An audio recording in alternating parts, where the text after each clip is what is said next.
Өнөөдрийн бичлэгийг өргөхөд бэлэн боллоо. Чун Пэйн 1990 онд Тайванд төрсөн. Найзуудынхаа нүдэнд тэр үнэхээр атаархмаар амьдралтай хүн. Тэр сошиал дээрх өөрийн намтарт өөрийгөө төрөгтөөл баян байсан гүн чиг бичдэг байв. Тэр 3 настайдаа хийлөгжим тоглож эхэлсэн. 5 настайдаа балетын сургалтад оржээ. 10 настайдаа төгөлдөр барыг тоглож чаддаг болсон байна. Өөрийнх нь хэлснээр бол түүний дунд сургуулийн дүн үргэлж Тайваны номер 1 байсан. Тэр унтаж байсан шалгалтын дандаа 100 авдаг, сууд охин байсан гэж ярьдаг байлаа.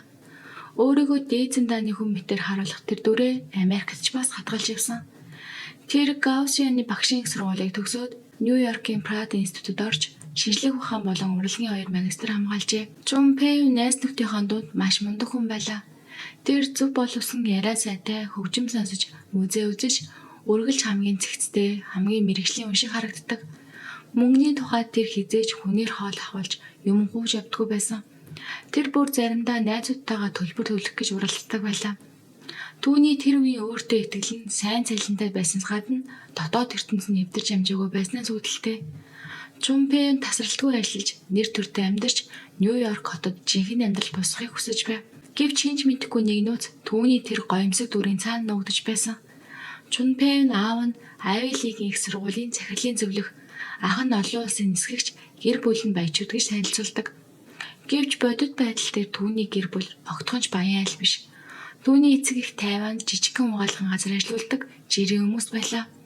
Тэд угаалгын нутаг уурс авсан өрөөнд хүний цамц эндүүдэж байхад охин нь Нью-Йоркийн өндөр шилэн барилгуудын дунд боочлогдсон ажиллаж байв. Магадгүй Америк кино, олон анги драм хэд их үзснээсээ болоод Чун Пэйн 5 дугаар өргөн чөлөөгөөр салхи татуулан алхах баян бүсгүй болохыг туйлын хүсэж байжээ. Түүний хэн нэгэнд дорд үзэхгүй байхын тулд тэр өөрийгөө удам гэр бүлийн дүүхийг зохиож явдаг болсон. Харийн оронд хинч түүний гэр бүлийг шалгаж чадахгүй болохоор тэр өөрийгөө баян айлын охин гэж үжиглсэн нь бусдад шууд хор өргөхгүй юм шиг санагдаж байв. Гэвч энэ бүхний эргэлтийн цэг 2021 оны үйл ирсэн. Яг юунаас бусныг хинч тодорхой мэдэхгүй. Гэхдээ түүний ойрын найзуудын яриагаар бол тэр үеэс Чун Пэйн маш их төгшүүртэй докторгүй болж эхэлжээ. Тэр байнга нэг хуучин найз залуу Тайванаас Нью-Йорк хүртэл түүнийг дагаж мөрдөж байна гэж ярьдаг болсон.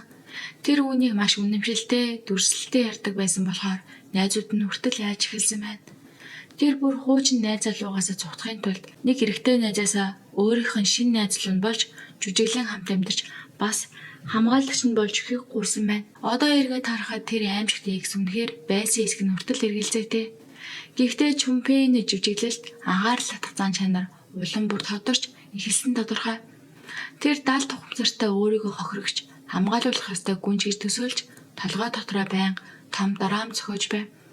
Хүмүүс түүнийг харж ярьж байхын тулд тэр байнга зөрчил, сенсац бий болгодог байлаа. Үүний дараа Чун Пэйн хуучин найз нөхөд ажлын хамт олонсоо бүх холбоогоо тасалж төр алга болно гэж зарласан. Тэр галзуу мэт группүүдээс гарч хамт ажиллах хүмүүсээ болгоглож энгийн ядуу өнгөрснөө таслах гэж оролдов. Тэр ингэснээр төгс өөсийгөө баян бүсгүй болно гэж бодсон. Баян бүсгүй болохын тулд Чун Пэйн Нью-Йоркийн Уильямсбург дүрэгт байдаг танцаг орон зүйд нүүж иржээ. Тэр байр зүүн голын ирэг дээр байрладаг, шалнаас таа зүртэл цонхтой Манхэттен тэнгэр баганцсан байрлалууд шууд харагддаг байв. Энэ бол хуучин Нью-Йорк мужийн захирагч Элиот Спицерийн эзэмшлийн байрлал бөгөөд тэнд амьдардаг хүмүүсийн ихэнх нь баян, нөлөөтэй хүмүүс. Сарын түрээс нь $3,350 байсан нь хинт ч хэмтээ биш. Гэхдээ Чун Пэйний хувьд энэ байр бол амьдрах газар биш, харин өөрийгөө баян хүн мэт харагдуулах зүйл байв. Тэр энэ байрыг Instagram дээрээ байршуулах, баян хүн мэт харагдах хаяг болохын тулд авсан юм. Том цонхон түүний зураг авах фон болж харин фитнес, усан бассейн, өөрийгөө их сахилга баттай, дээд зэндааны амьдралтай хүн мэт харагдуулах хэрэгсэл нь байлаа. Гэхдээ энэ гэлцэл амьдралын ард мууцсан ялзарсан бодит байдал нуугджээ. 2024 оноос эхлэн Чун Пэйний мөнгө тасарч эхэлсэн. Тэр түрээсээ огт төлж чадахгүй болсон хэрэг явдал болохоос өмнө тэр аль хэдийн $40,000 төрөөсөө өртөө байв. Ажилчгүй бодит амьдралтай найз нөхдөжгүй болсон Чун Пэйн бодит ертөнцөөс тасарч Instagram-ын гоё фильтртэй ертөнцөд бүрэн төөрч орхисон. Тэр үнэхээр л зурган гоё, байршил Мишлийн ресторан, хувцсан том логотой байхад өөрийгөө дээдсийн нийгмийн нэг хэсэг гэж итгэдэг болжээ. Гаднаа баян мэд харагдавч дотроо түүнийг тэжээх мөнгөгүй байдаг нь ийм хүмүүсийг унгаадаг. Өмнөх найз нөхдөөсөө тасарсанаас хойш Чумпейн ажилчгүй, ажиллах хүсэлчгүй болов.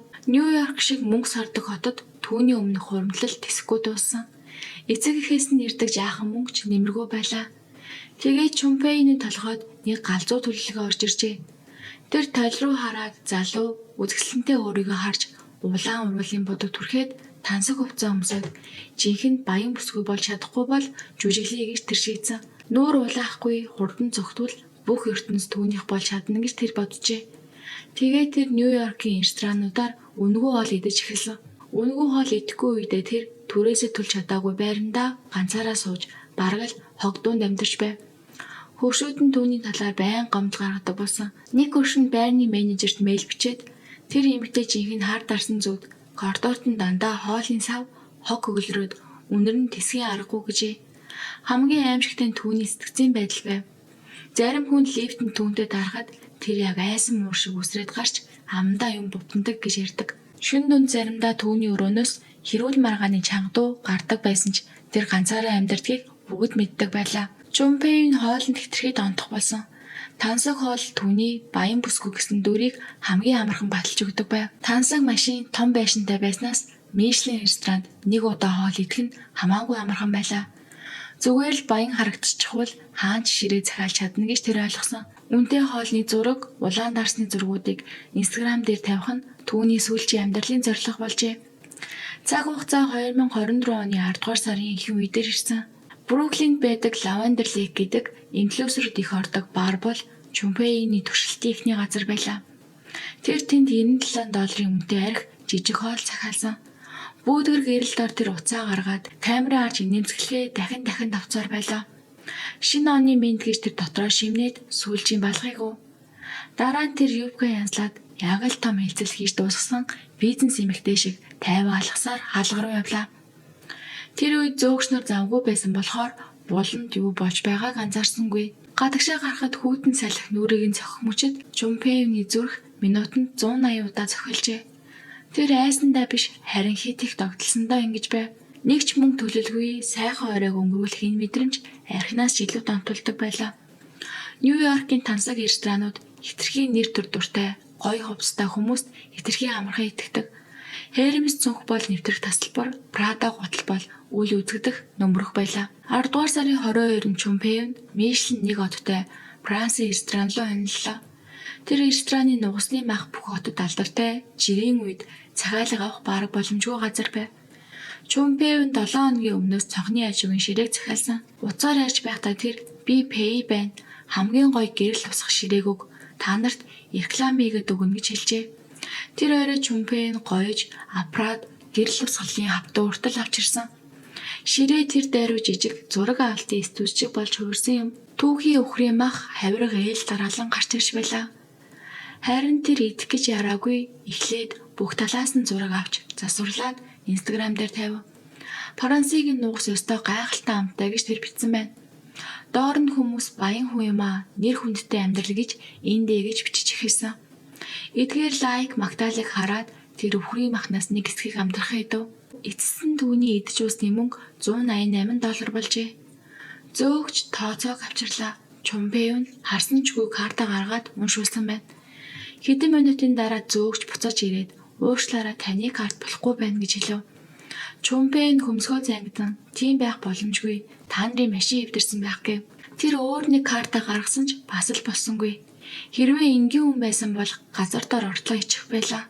Гэхдээ Чумпейн жүжиглэхтэй гаргууд нэг юм байв.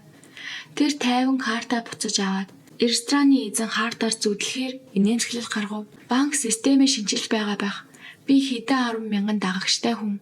Дөнгөж сая пост оруулсан пост маань хэдэн зуун лайк авчихлаа. Энэ хоолыг та нарын рекламын төлбөр гэж тооцъё. Хоёр талтай ашигтай гэж тэр хэлжээ. Рестораны эзэн олон жил ажилласан ч ийм л өөрчлөн хизээж харж байгаагүй байв. Тэр өг дуугүй эргэж цагдаа дуудсан байна. Гэхдээ $188 Нью-Йоркийн хуулиар том эрх тооцогдохгүй. Тиймээс цагдаа нар түүний мэдүүлгийг аваад багхан барьцаа авч судалсан. Хэдхэн цагийн дараа Чумпейн инээмсэглэн гадаа алхаж байв. Энэ явдал түүнийг зогсоохын оронд бүр зоригжуулжээ. Хууль хүртэл надад юу ч хийж чадахгүй юм байна гэж тэр бодсон. Дараагийн 7 хоног Чумпейн бүр мөсөн галзуурч эхэлсэн байна. Уильямс бүрэгт байдаг тансаг ресторан Meadow Street руу тэрд нэг биш хэдэд удаа орж байлаа. Тэр бүр нэг удаа биш дахин идээд мөнгөө төлөлгөө гардаг болсон. Бас хамгийн аимшигт нь тэр тэндээ дахин буцаж ирдэг байв. Чунпэйн ресторанууд өөрт нь юу ч хийж чадахгүй гэж итгэсэн юм уу? Эсвэл муур хулганаар тоглож байгаа мэт таашаал авдаг байсан бололтой. Идээ зүхтахтаа дассаар тэр бүр өнгөө оолны хатан гэж дуудагддаг боллоо явжээ. Гэхдээ эзэн нь түүнд эцсийн анхаарлаа өгсөн байлаа. 12 дугаар сарын 2-нд манайхаас гар стивээс албадан гаргана гэж хэлв. Өөр нь уушиг овоорч өөрийгөө баян мэт харуулах бүх мөрөөдөл нь тэнд дууссан. Гэхдээ үүнээс өмнө Чунпэйн сүүлчийн удаа галзуурхаар шийджээ. Тэр хамгийн сайхан газарт хамгийн үнэтэй хоол идхийг хүсв. Тэгээд Нью-Йорк дахь домогт стейк хаус Питер Лүгрийг анилжээ. Тэр газрын модон чимэглэл дулаан гэрэл нь их л сүрж авахлантай хүндэтгэлээ санагддаг байв. Рестораны уур амьсгал нь их л хуучинсэг нэр хүндтэй зөөгч нь хүртэл бардам харагддаг байлаа. Чунпэйн хаалгаар орж ирэхэд яг л хатан хаан орж ирж байгаа мэт харагдав. Тэр Хермес өмсөж том сээлэн нарны шил улаан уруулын бодог Прадагийн өсгөтэй гутал өмсөн. Алхахтаа хүртэл энэ газар миний гэсэн бардам аятай байв. Цуугаад цэсээ тайваарлаа. Тэр хоёр хүний портер хаус стейк дунд зэргийн болгоод бас дарсны чагсаалтаас хуучин улаан дарс захиалав. Зөөгч гайхад том шилээрөө гэж асуухад мэдээж надад мөнгө байхгүй гэж яагаад байна уу гэж Чунпэйн дорд үдсэн харцаар хэлв. Дараагийн нэг цаг бол Чунпэйний амьдралын хамгийн сүүлийн тансаг найр байлаа. Стейк шарах чимээ тэр үнрийг тэр нүдэн анин гүнзгий амжилтлан шингээв. Тэр бол мөнгө их мэдлийн үнэр байлаа. Чунпэйн мах зүсгэж дараас шинж зураг авч хажуугийн ширээний хүмүүст толгой тохин яг л байнгын хөвшүүлэгчийг ашиглажээ. Тэр жирийн нэг мигмар гаргийн оройн хоолой идэж байгаа мэт жүжиглэж байлаа. Гэхдээ ямар ч тансаг түүх эцтэй дуустдаг. Хэдэн зуун доллар баян үний хувьд юу ч биш байж магадгүй. Харин Чунпэйний хувьд энэ бол амьдралаа алдах зүйл байлаа. Хоол ундаа дуусгаад 5 минут хосорч Чунпэйн уруулаа арчиж нүрээ янзалж хүнд Хермес зүнхээ бариад ариун цэврийн өрөө хаана байна вэ гэж асуув. Зөөгч түүнд ариун цэврийн өрөөг зааж өглөө. Чунпэйн тийш орж хаалгаа төгжөв. Жижигхэн ариун цэврийн өрөөнд ормогцоо Чунпэйний бардамнал тэр дороо нурав. Тэр хаалган далан зогсож амьсгаагаа авч эхлэв. Гадаа нь ангал байгаа мэт санагдаж тэр гарчаас зүрхлэхгүй нүүр тулахыг ч хүсэхгүй байлаа. 10 минут 20 минут өнгөрлөө. Зөөгчд нэг л эвгүй юм болж байгааг мэдэрч эхлэв.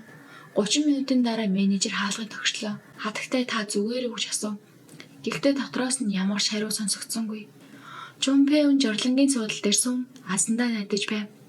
Тэр бүр жижиг цанхоор гарч цухтах талаар хүртэл бодсон.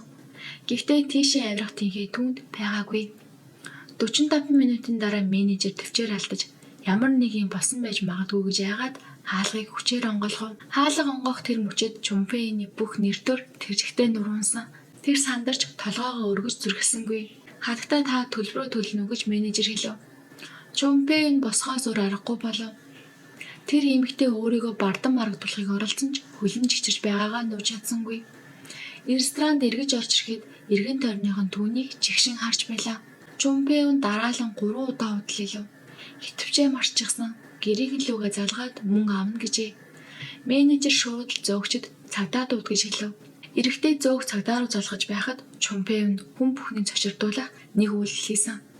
Тэр эрэгтэй зөөгч рүү гинэт ортож битгий цагдаа дуудалтаа би юу ч хийж чадна. Би балетаар хичээлдэг.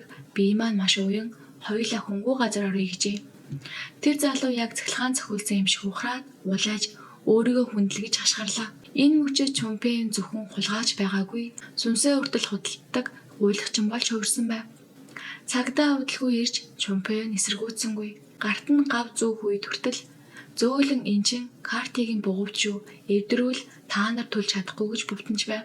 Цагдаа түнд чи шоронд орвол тэр чин шүдний сайдл болж магадгүй гэж хэлжээ. Гэхдээ Чунпэйн энэ удаад барьцаагаар дахин гарч ирсэн.